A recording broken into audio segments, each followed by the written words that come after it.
Hello guys, welcome back to another brand new video.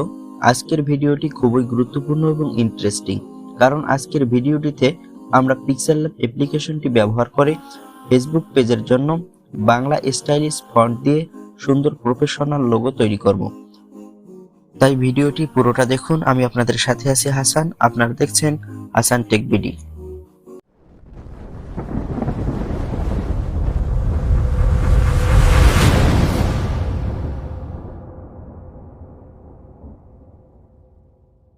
Welcome back.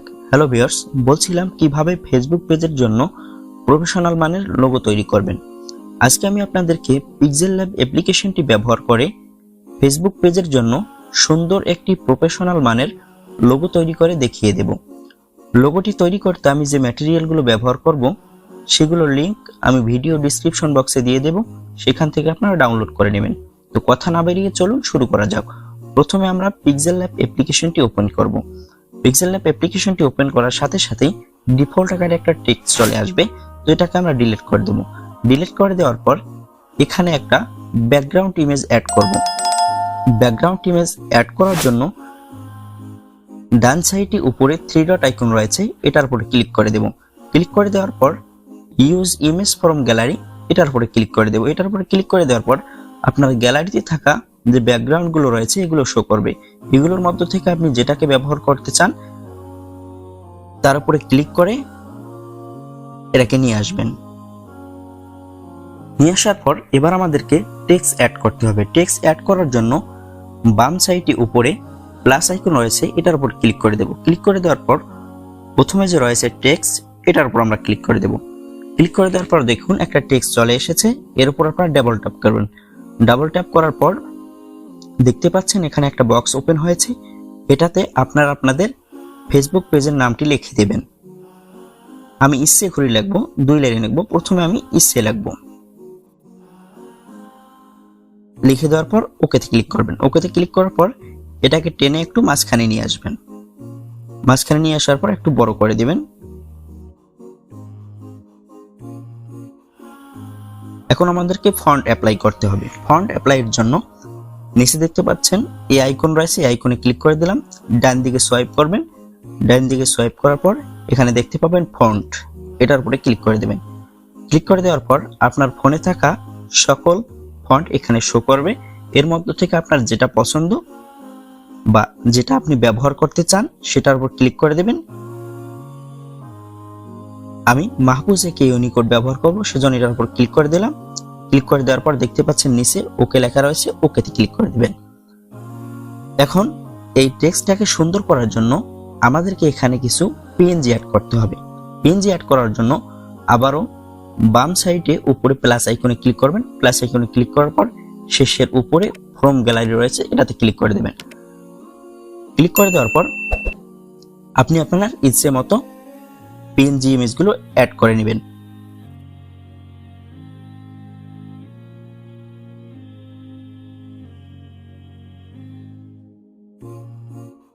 এটাকে আমি ছোট করে নিচ্ছি। ছোট করে নেওয়ার পর এটাকে রোটেট করতে হবে। রোটেট করার জন্য মাঝখানে যে অপশনটা রয়েছে এটার উপর ক্লিক করে দেবেন। ক্লিক করে দেওয়ার পর ডান দিকে সোয়াইপ করবেন, লেখা রয়েছে 3D রোটেট, এটার উপর ক্লিক করে দেবেন। ক্লিক করে দেওয়ার পর ওয়াই অ্যাক্সিস রয়েছে, এটার উপরে ক্লিক করবেন। 180 ডিগ্রিতে দিয়ে টিকবারে ক্লিক করে দেবেন। এখন আপনারা চাইলে এটা টেনেও সোজা করতে পারেন লেখাটির আন্ডারলাইনের সাথে, অথবা যদি এটা আপনাদের জন্য কষ্টকর হয়ে থাকে সেজন্য বাম দিকে আবার সোয়াইপ করবেন। বাম দিকে সোয়াইপ করার পর এখানে দেখতে পাচ্ছেন পজিশনে ক্লিক করবেন। ক্লিক করার পর এখানে যে অ্যারোগুলো রয়েছে সেই অ্যারো অনুযায়ী আপনারা সুন্দর মতো বসিয়ে দেবেন পিএনজিটাকে। এখানে কম বেশি করে নিতে পারবেন আপনারা।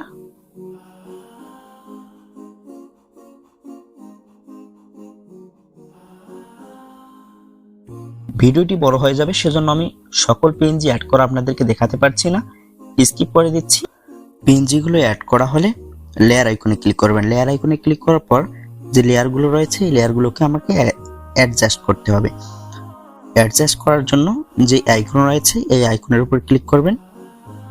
এই আইকনের উপর ক্লিক করার পর এগুলোকে টিক বার দিয়ে দেবেন।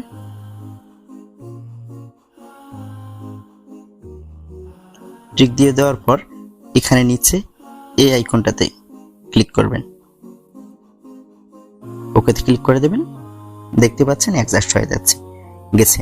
অ্যাডজাস্ট হয়ে যাওয়ার পর এটাকে আপনার মাঝ বরাবর নিয়ে আসবেন। মাঝ বরাবর নিয়ে আসার জন্য এখানে দেখতে পাচ্ছেন যে রিলেটেড পজিশন, এখানে ক্লিক করবেন। ক্লিক করে মাঝ বরাবর এটাকে রেখে দিবেন। রেখে দেওয়ার পর এবার আপনারা সেভ করে দিবেন। সেভ আইকনে ক্লিক করে সেভ অ্যাজ ইমেজে ক্লিক করবেন। এরপরে দেখতে পাচ্ছেন যে ডিফল্ট এর পাশে একটা অ্যারো আইকন রয়েছে, এখানে আল্ট্রাতে ক্লিক করবেন। আল্ট্রাতে ক্লিক করার পর সেভ টু গ্যালারিতে ক্লিক করে দিবেন। এখন এটাকে যদি সার্কেল আকারে সেভ করতে চান, মানে বৃত্তাকারে সেভ করতে চান, সেজন্য লেয়ার আইকনে ক্লিক করবেন। লেয়ার আইকনে ক্লিক করার পর লেয়ার থেকে এটাকে ডিলিট করে দিবেন। ডিলিট করে দেওয়ার পর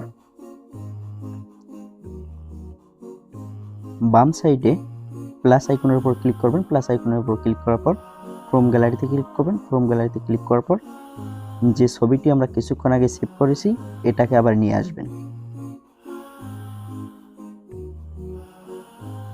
ক্লিক করে দেবেন। ক্লিক করে দেওয়ার পর দেখতে পাচ্ছেন এখানে 1.1 রয়েছে, এটার উপর ক্লিক করে দেবেন। ক্লিক করে দেওয়ার পর লক আইকনের উপর রয়েছে বৃত্তাকার, এটার উপরে ক্লিক করে দেবেন। ক্লিক করার পর দেখছেন এটা বৃত্তাকার বা সার্কেল হয়ে গেছে। এরপর টিক মার্কে ক্লিক করে দেবেন। টিক মার্কে ক্লিক করে দেওয়ার পর এটাকে মাঝ বরাবর নিয়ে আসবেন। মাঝ বরাবর নিয়ে আসার পর আপনারা এটাকে পিএনজি আকারে সেভ করতে পারবেন। পিএনজি আকারে সেভ করার জন্য 3 নম্বর যে আইকনটি রয়েছে এটার উপর ক্লিক করে দেবেন। ট্রান্সপারেন্ট এটার উপর ক্লিক করে দেবেন। ক্লিক করার পর দেওয়ার পর দেখছেন এটা পিএনজি হয়ে গেছে। পিএনজি হয়ে যাওয়ার পর উপরে সেভ আইকনে ক্লিক করবেন। সেভ আইকনে ক্লিক করার পর সেভ অ্যাজ ইমেজে ক্লিক করবেন। এর পরবর্তীতে দেখছেন যে কাস্টমের পাশে অ্যারো আইকন রয়েছে, এটার উপর ক্লিক করে দেবেন। ক্লিক করার পর আল্ট্রাতে ক্লিক করবেন। ক্লিক করার পর সেভ টু গ্যালারিতে ক্লিক করবেন, তাহলে সেভ হয়ে যাবে।